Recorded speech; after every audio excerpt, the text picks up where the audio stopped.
what is it about cozy gaming that just makes it a much more appealing option for us to play as we get older? Like, why exactly does getting home from work as an adult and going on Stardew Valley, for example, just hit so different versus logging into Apex Legends and maybe trying to get a win here and there with whatever randoms you can queue up with? Well, a lot of it actually just boils down to the reason why we play video games in the first place and what exactly we're looking to get out of them when we're playing them. And cozy games offer you a sense of reward and satisfaction, I think, that you just can't get in battle royales or multiplayer shooter games. So as you get older, there's a sort of like shift in interest of what you're actually looking for in a video game. And I wanted to find out the differences between cozy games and like non-cozy games, and what exactly is the shift that happens that you go from wanting to chase the high impact tech skill heavy games and you opt to go for something much more chill and relaxed and slow paced. So let's think for a moment that you're getting into Animal Crossing, right? The gameplay is relaxing. There's technically no winning or losing. There's no race against time. There's no sense of urgency that you have to complete something by a certain time. If not, you're gonna get screwed over or you're just gonna lose the game entirely, right? You basically play the game at your own pace however you want it. There's a big sense of community inside and outside the game too,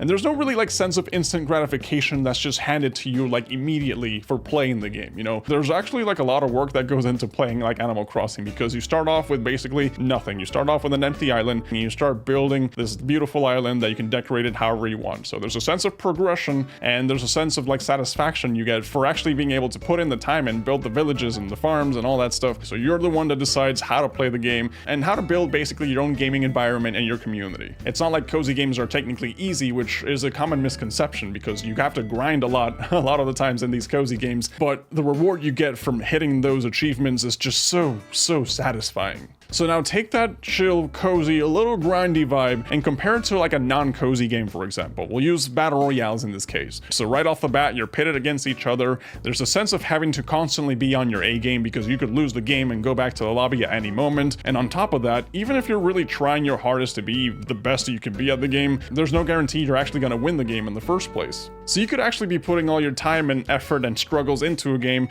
to try to get better, but then skill-based matchmaking says that you're winning a little too much and then just pairs you up with these absolute aim demons that you just stand no chance against. So it kind of sucks that when you're playing a battle royale, for example, you have to be always alert, you have to have your reaction game and your shooting game on point. You know, there's a sense of community in the battle royale scene, yes, the toxic community, not necessarily a good community to begin with, and the type of genre that you're playing here really just focuses on rewarding skill and reaction time versus just actually having fun with the game in the first place. So it's almost like by nature of the genre, these ranked online multiplayer shooter games are just stress-inducing. It's just like you're playing these games and you're stressed when you're playing them. And it's not just limited to the battle royales, for example. I'm talking about a lot of these skill-based games in general. But if these games are stressful, and we know that stress is usually seen as bad, then why do we play these games in the first place? So, well, the reason actually people put up with these high levels of stress in gaming is because the journey in the game might be stressful, but when you finally get that victory royale after hours of trying, the sense of accomplishment you get from winning is, you know, it's short-lived, of course, but it's big. It's big enough to make you want to queue up again and keep going for another 30 minutes of losing nonstop. That high can sometimes be considered addictive, but here's where things start to shift. As you get older, as you become a much more full-fledged adult, you get home from work after a stressful day, right? Maybe you're dealing with kids or responsibilities, which is also stressful. You finish doing everything in the day and you finally get maybe 20 minutes to actually sit down and play a video game. Let me ask you this, do you really want to play a game that gives you more stress after an already stressful day? Do you want to play a game that requires fast reaction times, focus, and attention, which all of them get worse and worse as you get older, by the way?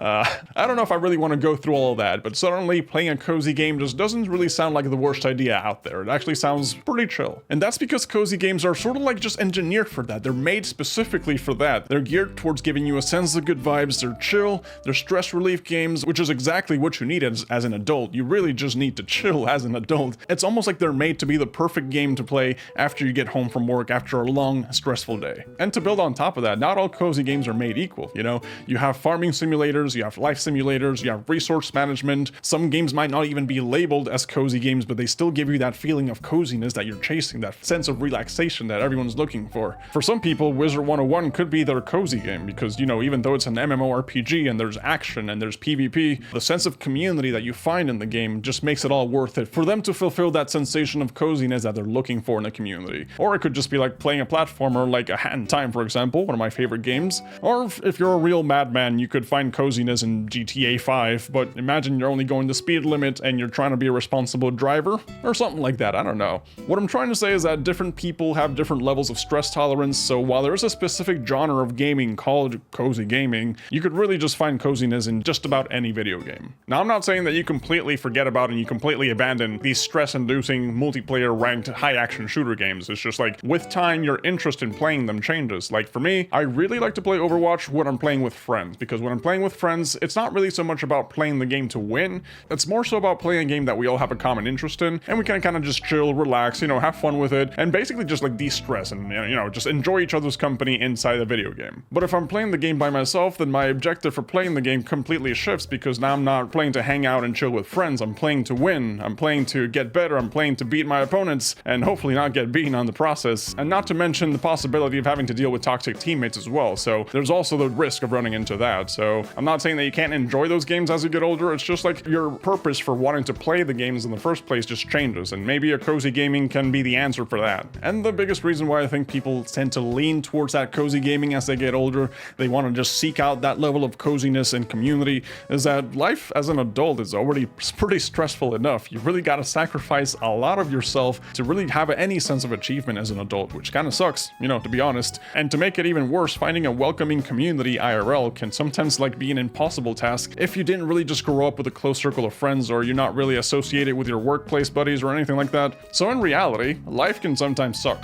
You know, just to put it frank, life can sometimes be sucky, but some parts of your life that might be missing, you might be able to complement that with cozy gaming, you know, because cozy games kind of just offer you that escape from the real world. They give you a chill grind that you can go at your own pace with a guaranteed sense of achievement at the end, and a whole community to share your experiences with. It's like we're all adults and we're all working towards something, and while we're working towards something, we might be missing a couple of things here and there, so cozy gaming gives you that opportunity to just fill those holes until you're able to just achieve that IRL. Hopefully you achieve that IRL. But the same way that you can let cozy gaming sort of just fill those holes in your life, it can sometimes get a little too much, and this is where the warning kind of kicks in that, yes, you're enjoying cozy gamings, and they're basically just sort of like an escape from your real life, but there's people out there that have their entire world revolve around just video gaming in general, and we all know that can be pretty toxic. So while you let your achievements in your video games sort of just determine how happy you are, don't let that sort of take over your life and just let yourself be completely consumed by the video game, because there's people that just farm for thousands of hours playing MMORPGs, for example, and just to have that sense of accomplishment, because they don't have that sense of accomplishment in real life. Because at the end of the day, video games really are just pixels on the screen, and you never know when you're going to pick up and put down one video game for the very last time, and then before you know it, you realize, wow, I spent so many countless hours on this video game, and I really don't have anything to show for it now.